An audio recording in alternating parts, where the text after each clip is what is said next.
ہم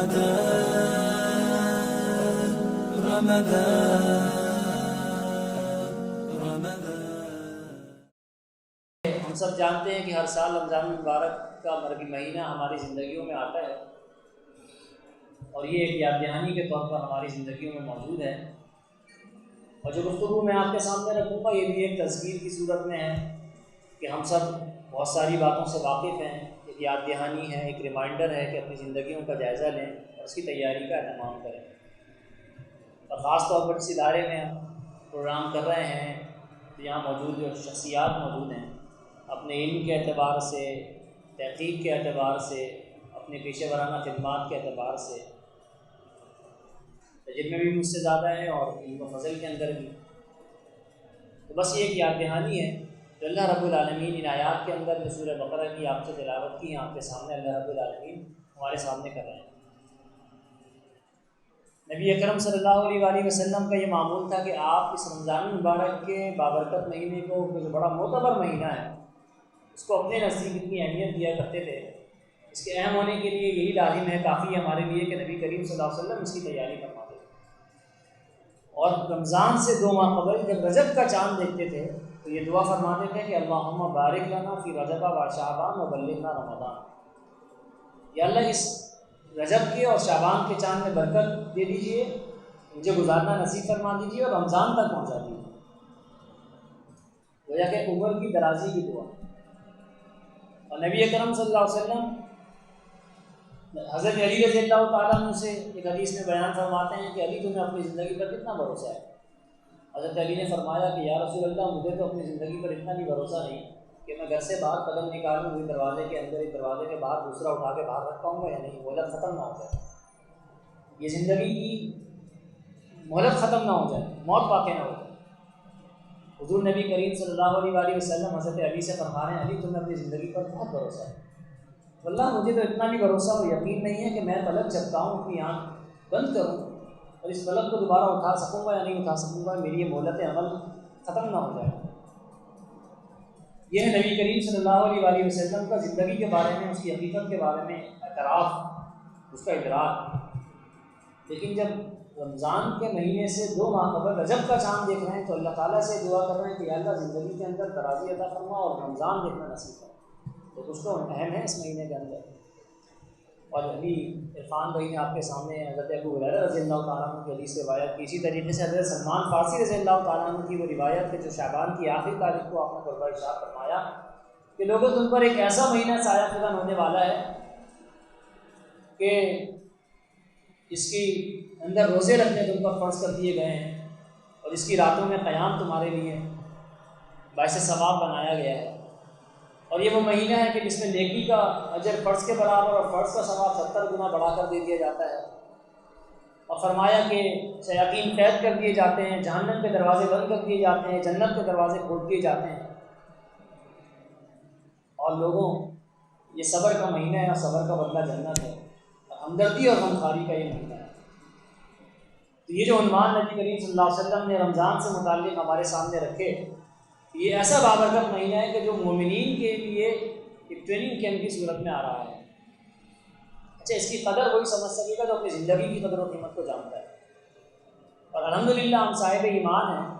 اللہ رب العالمین نے سورہ حجرات میں فرمایا کہ اس ایمان کو اللہ تعالیٰ نے حبب الیکم الایمان وزینہ فی قلوبکم. ہم نے اس ایمان کو اللہ تعالیٰ نے ہمارے دلوں کی زینت بنا دیا اور ہمارے دلوں کے لیے اس کو دل پسند بنا دیا اور یہاں اس ایمان کو اس جگہ پر اس کا مسکن بنایا. یہ جو ایمان ہے یہ ایک ایسا کھوٹا ہے کہ انسان جب بندگی رب کے اس دائرے میں آتا ہے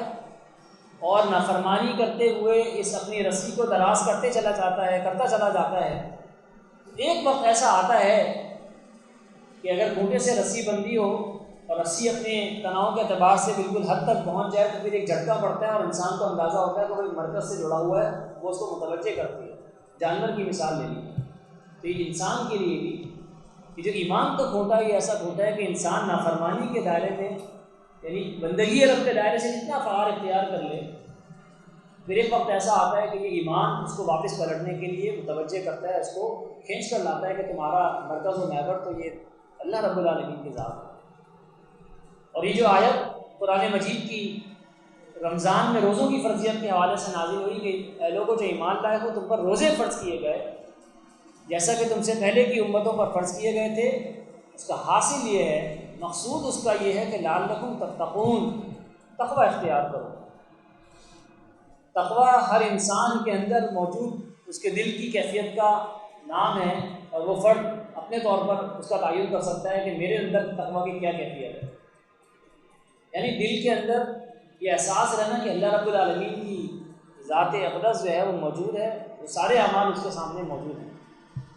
میں دن کی روشنی میں جو کچھ کر رہا ہوں وہ اللہ کے سامنے ہے، رات کی تاریکی میں جو کچھ کر رہا ہوں وہ اللہ کے سامنے ہے، میں تنہائی میں جو کچھ کر رہا ہوں وہ اللہ کی نظروں سے کے اندر موجود ہے، اس سے غیر محفوظ نہیں ہے۔ اور اجتماعی طور پر بھی جو معاملات میں کرتا ہوں وہ بھی اللہ کے سامنے ہیں، میرے انفرادی معاملات بھی اللہ کے سامنے ہیں۔ اپنی زندگی کا ہر مرحلہ، ہر فیصلہ جو میں کرتا ہوں وہ اللہ رب العالمین کی ذات سے کے اندر، اس کی نگاہ کے اندر موجود ہے۔ اور جو نیت میں کرتا ہوں کسی نیک کام کو کرنے کے لیے یا کسی بھی کام کو کرنے کی، وہ بھی اللہ کے سامنے موجود ہے۔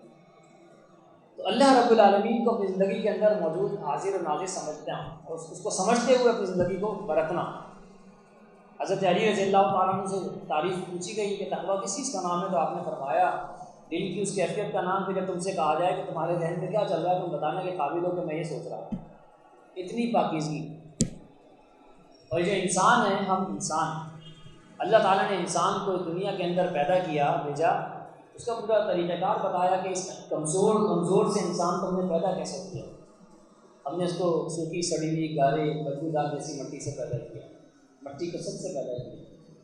اب اس کو رحم مادر میں ٹھہرائے ہوئے نطفے کی شکل دی، پھر اس نطفے کے اوپر جو ہے وہ لوتھڑا چلا، پھر اس کے اوپر روٹی بنی، پھر اس کے اوپر ہم نے ہڈیاں چڑھائیں، تو گوشت کو اس کا پورا انسان۔ ثم خلقنا النطفة علقة فخلقنا العلقة مضغة فخلقنا المضغة عظاما فكسونا العظام لحما۔ اور وہ کمزور انسان جو دنیا کے اندر اپنے وجود کو پا لیتا ہے، جب یہ کچھ بن جاتا ہے اور اس کی شخصیت مکمل ہو جاتی ہے، تو قرآن کہتا ہے ثم انشأناه خلقا آخر، ایک اور ہی مخلوق بن کر کھڑا ہوتا ہے۔ پھر یہ اپنے طاقت کا استعمال کرتا ہے، جہاں اس کو انتظام، اس کو ذمہ دار بنایا ہو جاتا ہے، وہ اپنے ماتحتوں کے ساتھ اپنے بڑے ہونے کا، اپنے صاحب اختیار ہونے کا، صاحب اقتدار ہونے کا یہ حکم چلاتا ہے، بتاتا ہے، احساس دلاتا ہے۔ اور یہ وہ انسان ہے جس کو اللہ رب العالمین نے پیدا کیا، جس کی حیثیت یہ کہ دنیا کی مخلوقات موجود تھی، یہ انسان موجود نہیں تھا۔ سورہ دہر میں اللہ نے فرمایا هل أتى على الإنسان حين من الدهر لم يكن شيئا مذكورا، کیا انسان پر ایک ایسا لامتناہی دور گزرا ہے کہ انسان قابل ذکر نہ تھا؟ لم يكن شيئا مذكورا، واقعی میں سب کچھ موجود تھا، کائنات کے اندر انسان پیدا نہیں ہوا تھا۔ کوئی نہیں جانتا تھا کہ فصیح اللہ حسینی کون ہے، کوئی نہیں جانتا تھا کہ یحییٰ کون ہے، کوئی نہیں جانتا تھا کہ یہ مظفر کون ہے اور سلیم کون ہے اور کامران کون ہے۔ اللہ نے وجود بخشا اور ایک تعارف حاصل ہو گیا اور شخصیت۔ انا خلقنا الانسان من نطفة امشاج نبتلیہ فجعلناہ سمیعا بصیرا، آزمائش کے لیے پیدا کیا اور سماعت اور بصارت کے ساتھ بھیجا ہے۔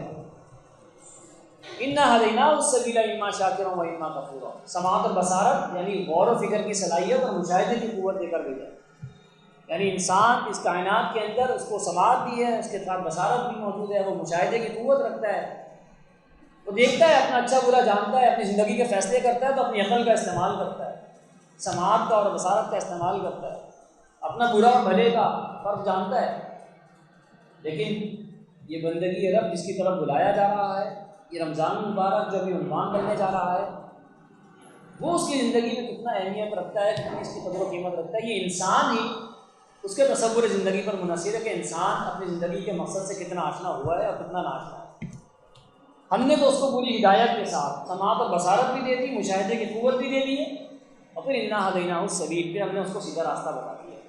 اب یہ انسان پر چھوڑ دیا گیا ہے اس کی مشاہدے کی روشنی میں کہ تم شکر گزار بنتے ہو یا ناشکرے بن کے زندگی بسر کرتے ہو۔ یہ رمضان المبارک کا بابرکت مہینہ رحمتوں کے ساتھ، برکتوں کے نزول کے ساتھ ہمیں ایک موقع فراہم کرنے کے لیے آ رہا ہے کہ وہ مومنین